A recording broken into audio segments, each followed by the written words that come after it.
Photo of father selling pens goes viral and raised over $100,000 in donations.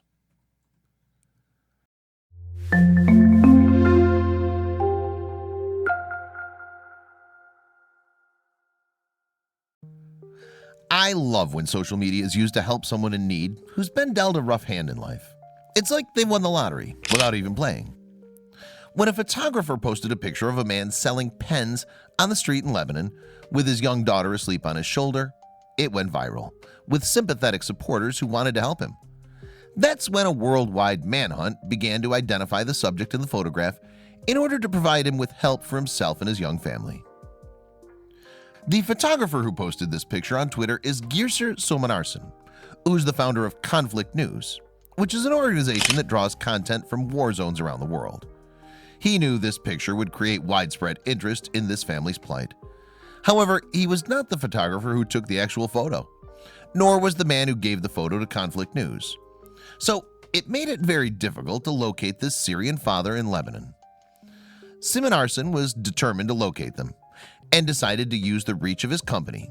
So they set up a Twitter handle called @BuyPens and encouraged @Conflict's followers to help in the search. Because of the search initiated through Twitter, two of @Conflict's followers were able to locate the man in the pictures.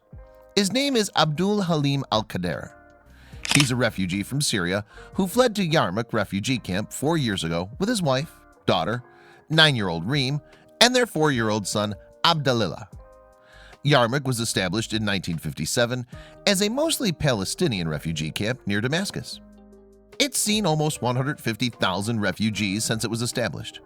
However, it's been under siege during the country's civil war, and as of lately, it's received almost no food or humanitarian aid. Qader's wife wanted to return to Syria, but Qader could not justify going back because the chocolate factory he had worked in had closed down, and they'd have no way to support their family if they went back. His wife let Qader and their children to return to Syria on her own, and Qader moved to Lebanon in hopes of being hired on at a chocolate factory there, but none were hiring.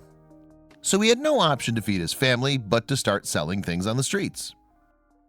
During the search, Somanarson wanted to start a fundraiser to collect $5,000 to assist the family, who was obviously in need. So he launched an Indiegogo campaign, and in less than 24 hours he'd raised more than 10 times that much with the help of eager supporters for this family's cause. Within 4 days, it raised over $100,000 from donations from over 6,000 people from over 100 countries around the world. Qader says in response to all the support that he's received, "I feel like I'm in a dream. I still cannot believe what's happened to me." Qader's top priority with receiving the funds raised for him and his family is to ensure that his children receive a good education.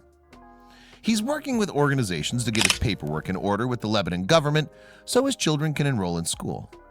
His dream is also to open his own chocolate shop in Lebanon, or possibly in Europe. With the generous donations provided to him by people sympathetic to his cause, due to a heartbreaking photograph, he's going to be able to achieve his dreams. This story just goes to show that people recognize good hearts and are more than willing to help someone in need, especially when the person they're helping is unsuspecting and humbled by the outpouring of love they're receiving. I'm so happy for Qader and his 2 children, and that their life has turned over a new leaf thanks to the generous people on social media.